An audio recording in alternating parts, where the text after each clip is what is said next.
Bem-vindos a Derry mostrou que é possível espremer cada gota de um universo já conhecido e ainda assim entregar algo de qualidade. A série expande o mundo de It a Coisa com ousadia, sem depender, totalmente da nostalgia, mas também sem desrespeitar o legado do Clube dos Perdedores. É inevitável fazer comparações quando vemos um novo grupo de crianças no centro da trama. Afinal, a história se passa no mesmo universo que os filmes. Mas a série ela deixa muito bem claro que não se trata de substituição. Os novos não estão ali, para tomar o lugar dos antigos, e sim para oferecer uma nova perspectiva, com respeito ao que veio antes. Ou melhor, os que vieram depois.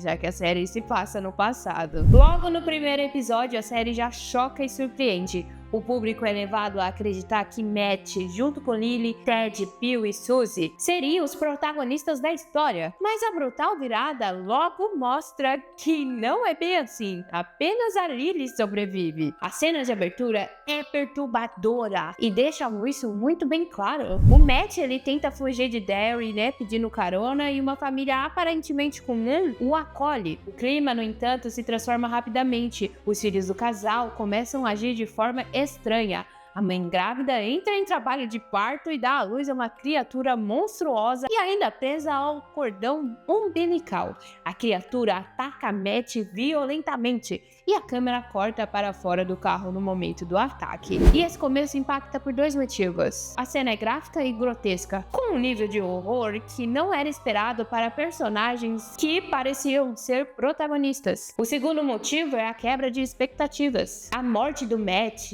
do Ted, do Phil e da Suzy desmonta a ilusão que eles seriam um novo clube dos perdedores. Restam apenas a Lily e a Roni, que depois se juntam a outros personagens. E essa abertura já definiu o tom da série. Bem-vindos a Derry não vai aliviar pra ninguém. O Pennywise ele está muito mais sombrio e manipulador do que nunca, agindo de formas que distorcem a inocência e alimentam o medo, muitas vezes explorando ansiedades sociais da época, como o medo de uma guerra nuclear.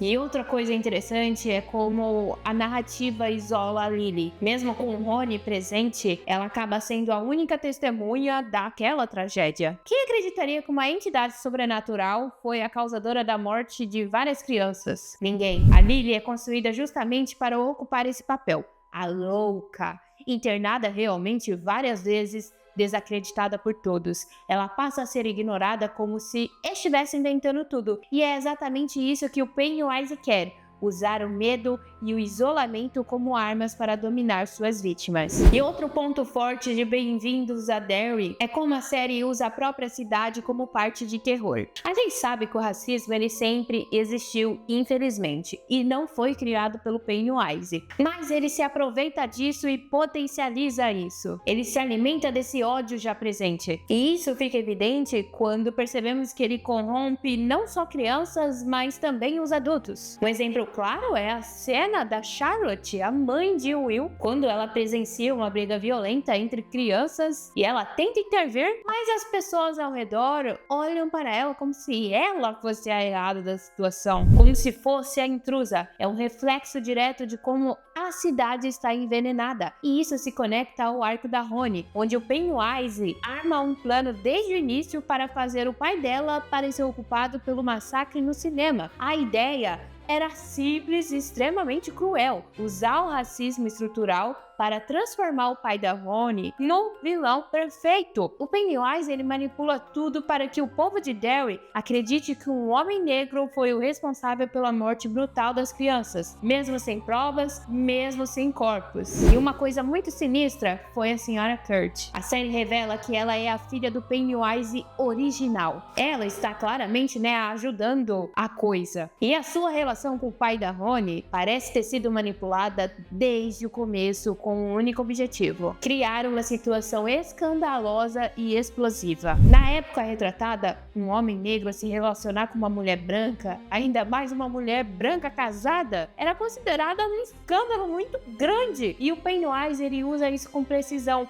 O pai da Roni ele não podia dizer onde estava, porque isso envolveria expor a relação proibida com a Sra. Kurt. E essa omissão só serviu para alimentar ainda mais a raiva da cidade. Mas essa corrupção não afeta só os adultos não, também as crianças. As crianças também refletem esse ambiente hostil. Elas são agressivas, praticam bullying e é raro encontrar uma que realmente seja inocente. Isso mostra muito mais como o Pennywise ele está realmente enraizado em Derry. Mas essa influência do Pennywise na cidade de Derry já era muito conhecida para quem já é fã dos universos. Mas a série ela vai mais além ao aprofundar a origem do palhaço, a forma que a entidade adora, ama assumir. E finalmente nos é apresentada a figura do Bobby Gray, o homem por trás da persona do palhaço, e como a coisa se apropriou dessa imagem para se manifestar entre humanos. Nós vemos o momento em que a coisa se impacta pelo visual do palhaço, uma figura que atrai e afeta as crianças, seja pelo riso ou também pelo medo. Depois de se alimentar do Bobby Gray, a partir daí ele se assume de vez a forma do Pennywise. E após esse desaparecimento do Bobby Gray, a Ingrid ela fica obcecada com essa ideia de que o pai dela era uma entidade sobrenatural quando ela presencia a coisa na sua frente. Ela viu literalmente crianças sendo devoradas e ela ainda achou que era o pai dela. O Pennywise, ele percebe essa fragilidade e se aproveita disso. Ele finge realmente ser o pai dela, manipulando-a por anos. A Ingrid, agora a Sra. Kurt, passa a ajudá-lo ativamente, entregando vítimas, criando tragédias e facilitando seus ataques. Foi ela, por exemplo, quem causou o incêndio do Black Spot. A Ingrid ainda o abraça e o Pennywise, incrivelmente, a poupa.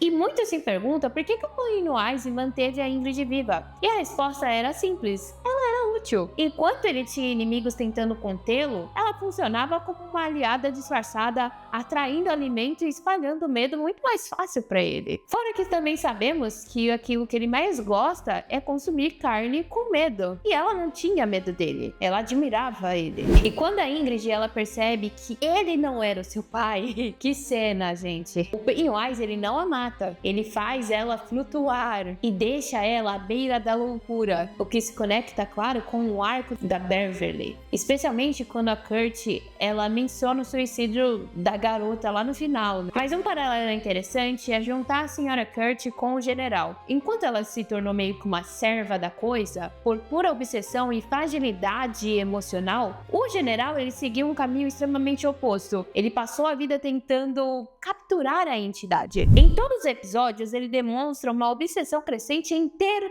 a coisa e por muito tempo parecia que queria usá-la como arma. Mas isso nunca faria sentido. O Pennywise ele não é uma criatura controlável, ele age por instinto, movido pelo medo, mas não por lógica ou estratégia. Quando o general ele finalmente o encara, há um momento claro de respeito, quase reverência. O Pennywise, por sua vez, ele reconhece pelo cheiro. O general ele foi uma vítima em potencial que escapou no passado. Mas, ao contrário da Sra. Kurt, ele não o poupa. Ele devora o general ali mesmo. O plano do general sempre foi falho e sem intelecto algum. Soltar uma entidade cósmica e incontrolável, esperando que o mundo se une diante de um inimigo em comum. O Pennywise ele não quer dominar nada, ele só quer devorar mesmo. Ele se alimenta do medo e não do poder, então não ia fazer muito sentido. E esse arco do general foi bem interessante porque eles exploraram aquela regra clássica de It. Ao sair de Derry, as pessoas se esquecem completamente tudo aquilo que aconteceu ali, tudo o que viveram lá. Mas com o general a gente vê uma nuance. O esquecimento ele não é total, é uma forma de repressão. O trauma ele continua existindo em camadas mais profundas da mente. E no caso dele, essa obsessão pela arma perfeita era na verdade a manifestação de um trauma infantil mal resolvido. Portanto que não é à toa que a coisa se transforma na mesma criatura que o assustou quando criança e ele se borra de medo. Ou seja, a série mostra que o passado ele não desaparece de verdade. Mesmo fora da cidade, as marcas elas continuam. E as crianças dentro desse universo foram muito super interessantes. Conseguiram de certa forma trazer carisma e ainda manter o legado dos perdedores ou dos otários. A dinâmica entre elas funciona muito bem. A gente se conecta com todas. Ele carrega o peso de lidar com o luto do pai. A Roni enfrenta o drama do pai sendo acusado por um crime que não cometeu. O Will é um filho de um homem das Forças Armadas, alguém que ajuda, o governo. O Rich e a Marge também têm seus momentos marcantes, cada um com as suas camadas e personalidade própria. E apesar de serem crianças, o grupo transmite coragem. Mesmo com medo, elas também se arriscam para enfrentar a coisa. E isso cria, um vínculo real com quem assiste. Um episódio especialmente forte é quando o Matt, ele aparece. Ele volta, conta o que aconteceu e até, convence o povo a voltar pro esgoto. E tudo ali nos leva a acreditar, que ele de fato sobreviveu. Mas na verdade era tudo armadilha mesmo do Pennywise. Ele realmente atraiu só as crianças pro esgoto pra pura diversão dele. E finalmente vemos os corpos de todas aquelas crianças e também pela primeira vez vemos a aparição do vilão na série. E o arco do Leroy e a sua família é muito bem construído e se destaca justamente por conectar vários núcleos da história. Cada membro da família está realmente envolvido em um arco diferente, mas todos contribuem diretamente para o desfecho. O Leroy, ele é das Forças Especiais, ele trabalha com o general e também tem um contato com o Dick, que é uma figura extremamente importante. A Charlotte, ela está ligada ao caso do pai da Roni, enfrentando, de frente o racismo da sociedade e lutando para provar a sua inocência. E o Will, ele está diretamente envolvido com um grupo de crianças, vivendo o terror perto ao lado dos amigos e enfrentando a coisa. O Dick, em especial, ele merece muito destaque. Ele é um personagem forte e complexo, e a série ainda faz referências ao seu envolvimento em outros universos, algo feito de forma sutil e extremamente natural. O episódio final, ele entrega tudo, tensão, emoção, tudo de bom e tudo de ruim. As crianças se unem, os adultos enfrentam a coisa e todos os personagens ganham espaço para brilhar. Um momento marcante é o Rich mandando um dedo no meio para o Pennywise em uma atitude pura sem medo e uma cena digna de aplausos. E a série, ela ainda resolve uma dúvida importante. Por que o Leroy, ele continuou em Derry mesmo sabendo da existência do palhaço? E a resposta vem quando descobrimos que ele ficou a pedido de uma das descendentes dos antigos defensores da cidade. Ela, como já havia perdido o sobrinho nessa batalha, ela não conseguiria continuar morando naquela casa. O senso de justiça falou mais alto, especialmente para Charlotte, que decidiu permanecer e enfrentar tudo de frente. Mas fica uma pergunta no ar, por que Charlotte, ela não aparece nos filmes? Algo aconteceu entre o final da série e os eventos futuros. E isso pode ter deixado o Leroy, ainda mais amargo no futuro. A série Bem-vindos a Derry conseguiu expandir o universo de It, a coisa, surpreendentemente. Ela sugou tudo o que havia, da história um pouquinho no passado da cidade. E ele faz isso de um jeito bem diferente, bem construído, emocional e fiel ao tom sombrio dos filmes, principalmente do livro. A série manteve o equilíbrio entre o drama, o susto e o envolvimento dos personagens, especialmente as crianças. E isso nos faz entender muito melhor o Pennywise, como também questionar coisas mais profundas sobre ele. E uma das questões mais provocadoras é: será que a coisa realmente consegue mesmo mudar o passado? Ou ele está preso em um ciclo eterno? A série não dá uma resposta definitiva, mas sugere que para ele, passado, presente e futuro são praticamente a mesma coisa. Isso até foi uma sacada genial dos criadores, porque permite que a história funcione fora da cronologia tradicional. Tanto que Bem-vindos a Derry não precisa se encaixar realmente perfeitamente no tempo dos filmes para fazer sentido. Fora que já foi confirmado que as próximas temporadas vão se passar mais ainda no passado. Então a gente vai ver mais ainda passado. Então provavelmente é isso que a gente vai ver. O Pennywise tentando realmente não morrer lá no final. Além disso, os personagens, eles são muito bem desenvolvidos. A série respeita o material original de Stephen King. As referências aos filmes de It estão por toda parte. E é divertido caçar essas conexões em cada episódio. Dá pra sentir o carinho da produção com esse universo. Dá até vontade, de visitar Derry, com a esperança, de não dar de cara com Pennywise. E eu vi muita gente comentando que o primeiro episódio, por mais que seja chocante, ele não engata